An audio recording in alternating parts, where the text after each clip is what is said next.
Today's lesson is Sigurd the Dragon Slayer.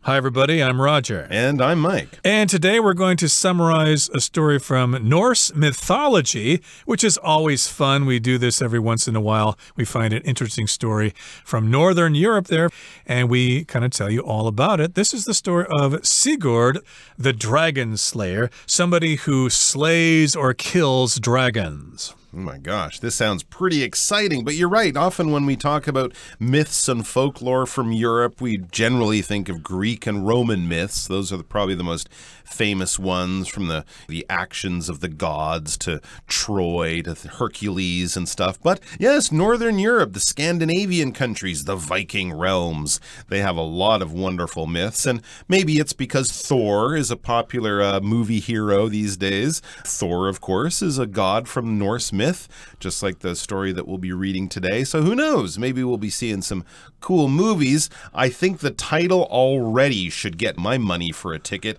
Sigurd the Dragon Slayer. I mean, that just sounds cool. So let's check it out, and we'll find out more about this very interesting Norse myth about Sigurd and some of his other friends with interesting names. Sigurd the Dragon Slayer. In the ancient realm of the Norsemen, there lived a young man by the name of Sigurd. His father, King Sigmund, had died in battle when Sigurd was a child. After the battle, Sigurd's mother had crept over the battlefield, collecting the pieces of Sigmund's broken sword so that she might one day gift it to her son as a reminder of his father's heroic deeds. 大家好，第一部分我们可以看到动词 creep， 它的意思是缓慢行进、前行或是蹑手蹑脚的移动。例如 The cat was creeping up on the unaware mouse. 猫正悄悄往那只不知情的老鼠身边靠近。又或者说 The dog crept into the kitchen without anyone noticing. 那只狗偷溜进厨房而没有人注意到。再来，我们介绍名词 reminder， 它指的是提醒或是提示。例如 The cheerful birdsong served as a reminder of life's simple beauty. 轻快的鸟鸣声提醒我们生命中简单而美好的一面。或者Susan sent her colleague an email reminder about Thursday's meeting. Susan 寄了一封关于周四会议的提醒电子邮件给她的同事。除此之外，这个字去掉字尾 er 就会变成动词 remind， 意思是提醒或是使想起。例如 You remind me of someone I once knew. 你让我想起过去认识的一个人。再来看一个例句 Michelle reminded her husband to take his medicine. Michelle 提醒丈夫吃药。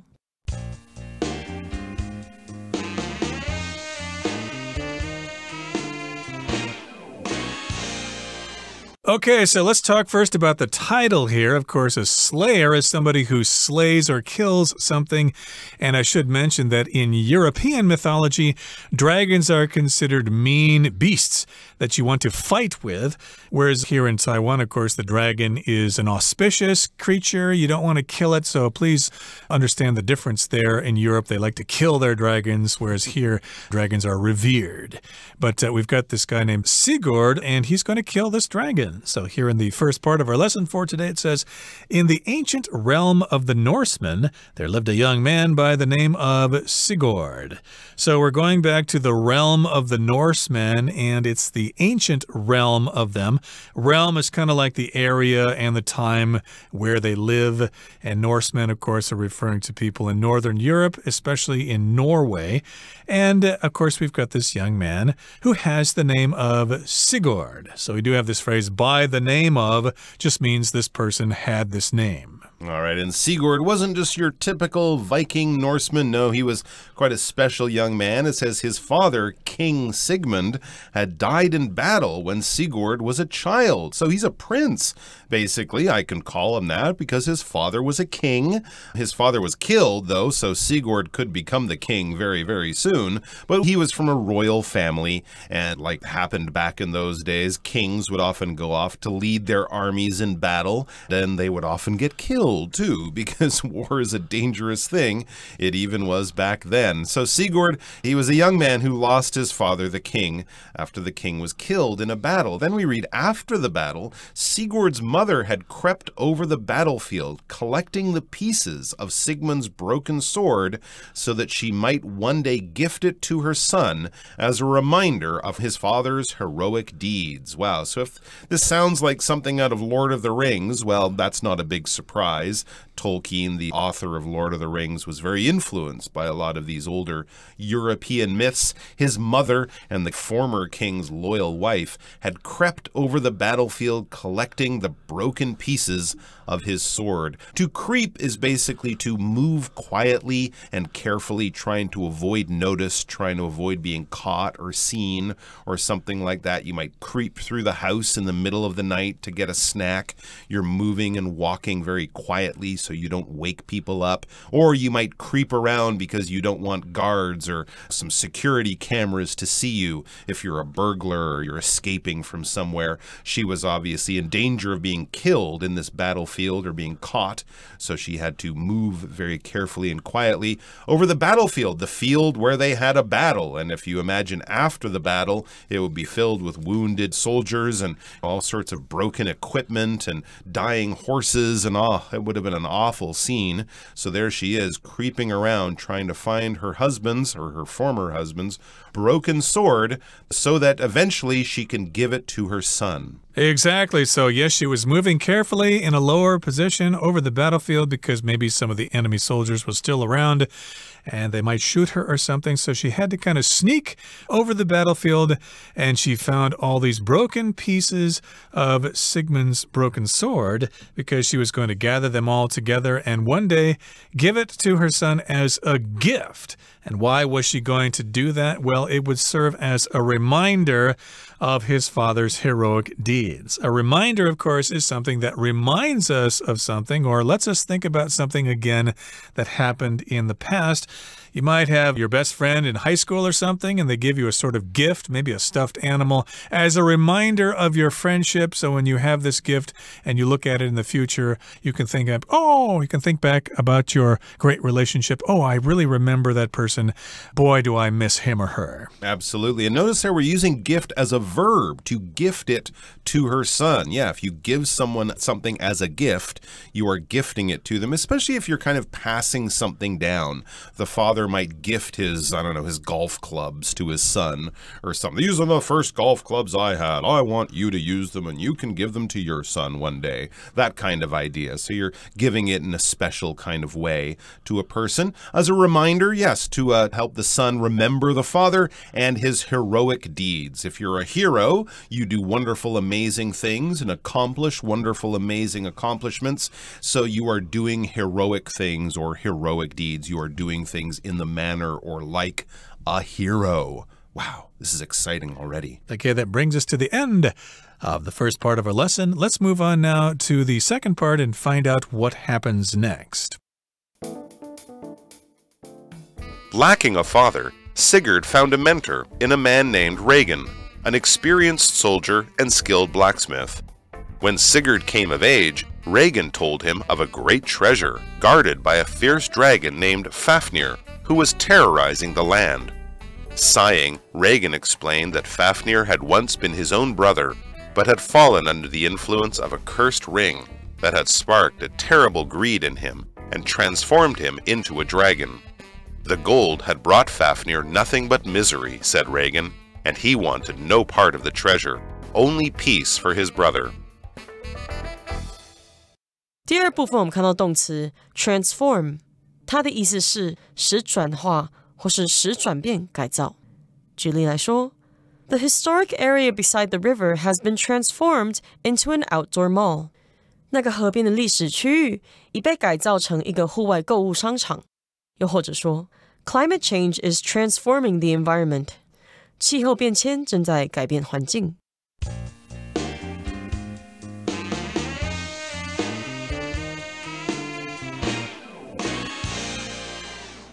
So lacking a father, Sigurd found a mentor in a man named Regan, an experienced soldier and skilled blacksmith. So if you're a boy growing up, it can be quite hard not to have a father. So he was lacking a father, so he tried to find a mentor or mentor. You can pronounce it both ways. That's somebody who you look up to and they kind of guide you with a certain thing. And this mentor's name was Regan. And who was Regan? Well, he was an experienced soldier and he was also a skilled blacksmith. A blacksmith, of course, is somebody who makes things out of metal. Oh, so he's the guy who might be able to fix that sword, possibly. We'll find out. It says, when Sigurd came of age, Regan told him of a great treasure guarded by a fierce dragon named Fafnir, who was terrorizing the land. Ooh, this is great. So when Sigurd came of age, when you come of age, basically you become a grown-up. This is something we won't really use it these days. When you come of age, you'll be able to get a driver's license. You wouldn't really use it in that way. But in the old days, and certainly when talking about when someone would be old enough to become a king, to take over the ruling of a land, then yes, they would come of age at 16 or 18. Basically, this is when society stops treating you like a child and starts treating you like an adult, like a grown-up, where you have all the rights and responsibilities. This happens when you come of age. And, you know, in most countries these days, it might be 18 or 21 or something like that. You can vote, you can get married, you can get a credit card, drink alcohol, things like that when you come of age. So basically, he became an adult. He became a grown-up in that society. So when that happened, his mentor Regan told him of a great treasure, or told him about a great treasure. It's just another way of saying that. This treasure, though, was guarded by a fierce dragon named Fafnir. Well, I hope so, because dragons should always be fierce. They should be angry, powerful, aggressive, scary, dangerous, and ready to bite you or breathe fire on you at a moment's notice. He's not timid, he's not shy, he's not kind, he's not gentle. He's fierce. He's a dragon. He's Fafnir. Yep, he's fierce, he's violent, he's dangerous, so you got to be careful around this dragon. And he was terrorizing the land. So here we've got the word terrorize. That's kind of hard to pronounce because we've got so many R's in the middle there. Terrorize, which means you're spreading terror throughout the land. Terror, of course, is something that's very, very scary, and it can cause lots of damage, and it's very violent. So, of course, this dragon was causing trouble throughout the land, burning villages and killing people and stuff like that. So he was terrorizing the land. And sighing, Regan explained that Fafnir had once been his own brother, but had fallen under the influence of a cursed ring that had sparked a terrible greed in him and transformed him into a dragon. This dragon used to be my brother. My goodness, we used to be buddies, you know, we used to be brothers, but he fell under the influence of a cursed ring.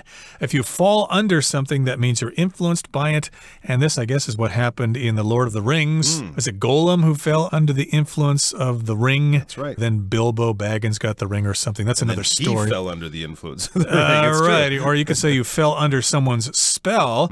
Like if you've met a really beautiful girl in your office and you think, oh, wow, I got to get to know her. You may fall under her spell. Ooh, a very, very terrible thing that happened to Regan's brother and turned him into a dragon because of this cursed ring. The cursed ring also, very much like Lord of the Rings, sparked a terrible greed in Fafnir and Regan's brother and transformed him eventually into a dragon in the same way that Smeagol was transformed into the hideous golem creature in the Lord of the Rings books. When you're transformed, basically you're changed at a very fundamental, basic level. You change in shape, you change in nature, you almost become a totally new thing. This does happen in nature. I guess one of the most common ones, I could say a caterpillar or a worm might transform into a butterfly or a flying insect of some kind. It's a natural process. It's not magical, but you know, you look at the caterpillar or the worm, and then you look at the fly or the butterfly. They look totally different. They move totally differently. They almost seem like different animals, but they're not. They're the same animal. They've just changed in a very big way. They've transformed. Often, though, in movies, of course, it happens because of magic and special effects, but it does happen in nature. Now, what happened after he transformed transformed? Well, nothing good is the short answer. The gold had brought Fafnir nothing but misery. Fafnir the dragon used his incredible powers to collect gold and jewels, as dragons in European stories often do, but that gold and all those jewels brought him nothing but misery, brought him only misery or sadness and trouble and difficulties, not happiness, said Regan. And Regan, wanted no part of the treasure, only peace for his brother. So Regan maybe had been offered some of the treasure by Fafnir to go and help him spread terror, but Regan's a peaceful man. He said, no, I want no part of the treasure. I don't want any part of the treasure or you or your plan to control the world. Don't involve me. I'm not interested. I only want peace for my brother, and hopefully Sigurd can bring that peace without killing the dragon. We hope that story turns out for the best here, but we'll continue with the story now, moving on to the third and final part. Let's listen. Convinced that killing Fafnir would bring Regan comfort, Sigurd agreed to confront the beast. Under Regan's guidance, he reforged his father's broken sword. Thus, Gram was born, sharper than any sword ever forged before. With Regan at his side, Sigurd set out to fulfill his promise. 第三部分我们介绍动词 convince， 它的意思是使确信、使信服或是说服。例如 Peter is convinced that David is the one who stole his wallet. Peter 坚信 David 是偷走自己皮夹的人。又或者说Abby convinced her mom to buy her a pair of new basketball shoes. Abby 说服妈妈要买给她一双新的篮球鞋。接着我们看到单字 forge， 它是动词，它指的是铸造、锻炼或是打造。例如 These horseshoes were forged for that new mare. 这些马蹄铁是为那匹新的母马铸造的。或是 Dwayne forged a successful career as a salesperson. Dwayne 打造了成功的业务员生涯。最后我们看到单字 fulfill， 它是动词，指的是实现、履行诺言或是完成、执行。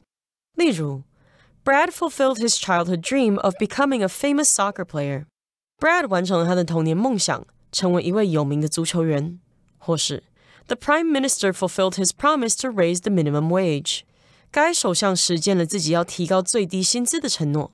另外 fulfill 后面加上 ment 就会是名词 fulfillment， 意思是成就感或是完成、履行。举例来说 Sheila found a sense of personal fulfillment through her hobby of writing poetry. Sheila 透过她的写诗嗜好找到了个人成就感。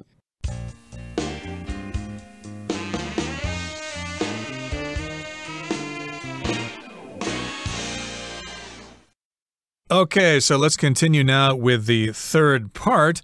Convinced that killing Fafnir would bring Regan comfort, Sigurd agreed to confront the beast. So he's convinced of this. If you're convinced, then you've looked at the evidence, you've looked at the information, and you think this is the case. Okay, you definitely think this is the case, and so you're going to take the appropriate action. So he's convinced. He's pretty sure that killing Fafnir will bring comfort to Regan. So, therefore, Sigurd agreed to confront the beast. If you confront something, you face it because it's difficult to face, and you're probably going to have to fight it, and it's going to be very difficult for you. All right, so he's going to go have a showdown with this terrible dragon. Sounds exciting. Under Regan's guidance, he reforged his father's broken sword. So Regan, of course, is a blacksmith, someone who works with metal and has great skill in making things out of metal, things like armor, swords, stuff like that. So Regan was helping Sigurd to reforge his father's broken sword. Remember at the beginning, we read that after the father was killed in battle, Sigurd's mother, or the king's wife, collected the broken pieces of the sword. So now you have these broken pieces. You have to remake the sword or reforge the sword. If you make something out of metal, you are forging that thing out of metal. But if you remake it or repair it or, make it again, you are reforging something. So basically, he took the metal from the broken sword, melted it down, and turned it into a brand new, even more powerful powerful, even sharper sword with which to go and take on and hopefully kill Fafnir. Thus, we read, Gram was born, sharper than any sword ever forged before. So that was the name of the sword. This is sort of like Aragorn from Lord of the Rings. His sword was called Anduril, I believe. It was very powerful, and it was made from the broken pieces of an old sword. Same kind of idea going on here. This sword is called Gram, and it is a super sword. It's the sword you get at the very end of the video game, right before you take on the big bad monster at the end. And it's sharper than any sword ever forged before. There we have that word again. Using heat and metal to create things is forging something. And actually that furnace where the blacksmith will be working the metal and melting it down, that's called, or maybe even the whole workshop is called a forge. A blacksmith works in a forge, forging things out of metal. In this case, the new sword was forged, and it was sharper than any sword forged before. And with Regan at his side, Sigurd set out to fulfill his promise. They're setting out, they're beginning their journey, and they're going to fulfill this promise here. If you fulfill something, you complete it. You do what you're supposed to do. And again, that promise was Sigurd's promise to Regan that he would go kill the dragon because he was convinced it would bring Regan comfort. Okay, that brings us to the end of our explanation for today. Here comes Hanny.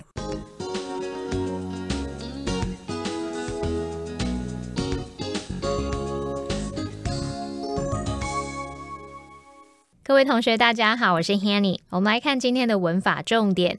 课文一开始写到，在古斯堪的纳维亚远古的王国里，住着一位名叫 Sigurd 的年轻人。那文中他是用 There lived a young man by the name of Sigurd 来表达住着一位名叫 Sigurd 的年轻人。那 by the name of 就是表达名叫什么什么，以什么为名。那另外 there lived a young man 这其实是 there 加 be 动词加名词的延伸句型，是去表达说有什么什么，像有什么存在，或是住着什么什么。句型中的 there 是虚主词，那么 lived 是动词，真正的主词则是 lived 后方的那个名词 a young man。 那像这样的句型啊，我们的动词除了用到刚刚提到的 be 动词或是用 live， 你也可以把它换成其他表示存在的动词，像 exist 或是 remain 或是 stand 等等。举例来说， Once upon a time, there lived a farmer named Jacob。 从前有一位农夫名叫 Jacob。那例句里面的这个 named Jacob， 它是由 who was named Jacob 省略而来，就是用来修饰主词 a farmer。 好，那我们再造一个例句哦。 There remain several mysteries。 仍然有好几个谜团尚未解开。那这边因为主词是 several mysteries， 所以我们句子里面是使用复数动词 remain， 而不是用单数动词 remains。 那同样在课文第一部分最后一句有写到 So that she might one day gift it to her son as a reminder of his father's heroic deeds， 以便有朝一日或许能把它赠予儿子，让他能想起父亲的英勇事迹。这边的 gift 是当动词来表达赠送的意思。那我们另外要介绍的是 so that， 它表示以便好让，那意思就相当于 in order that， 后面是接表示目的的副词子句，可以表达出以便怎么样，如此一来，这样一来，怎么样怎么样。好，那么在口语当中啊 so that 的这个 that 是可以省略的。举例来说， John made sure to lock his bicycle so it wouldn't be stolen。 John 确认自己有把脚踏车上锁，这样一来啊，车子才不会被偷走。好，那补充一下，如果 so that 和 in order that 所引导的子句，它的主词啊跟主要子句的主词相同时，其实我们也可以改用 so as to 加原形动词，或者是 in order to 加原形动词来表达哦。举例来说， We got there early so that we could get good seats。也可以说 We got there early so as to get good seats。 为了占到好位子，我们提早到那里。好，那现在如果你是要表达为了不怎么样，以便不怎么样怎么样，我们就可以用 so as not to 加上原形动词，或者是 in order not to 加原形动词。例如 The singer disguised himself in order that he wouldn't be recognized. 那也可以说 The singer disguised himself in order not to be recognized. 那位歌手伪装自己，以便不被认出来。好，以上是今天重点整理，我们回顾今天的单字吧。Creep. The cat crept slowly toward the pigeon. Reminder. Mrs. Day wrote herself a reminder about her son's baseball game. Fierce. The big house was guarded by 3 fierce dogs. Transform. The church was transformed into a concert hall. Convince. Hazel's doctor convinced her that an operation would be the best treatment. Confront. The thieves were confronted by police just outside the museum. Forge. Extremely high temperatures were used to forge the iron into tools. Fulfill. The company promised to deliver 1,000 units, but it failed to fulfill the contract.